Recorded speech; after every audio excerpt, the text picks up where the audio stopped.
ফরিদপুরের মা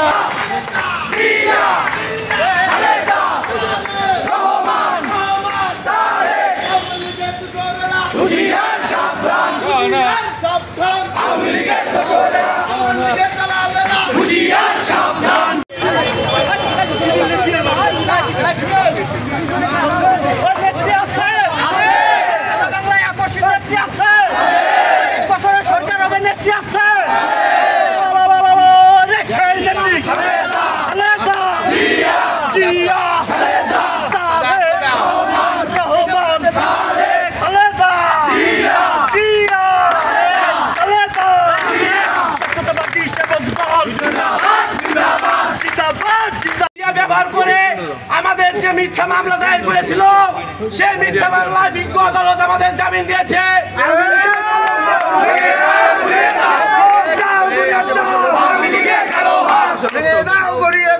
সেটা আমি প্রার্থীকে জানিয়ে দিতে চাই, ফরিদপুরের বুকে কোনো আওয়ামী লীগের সন্ত্রাসীদের নিয়ে আপনি রাজপথে বেরোবেন এবং গাড়িতে ঘুরবেন, সেই গাড়ি আমরা ফরিদপুরে ঢুকতে দেব না।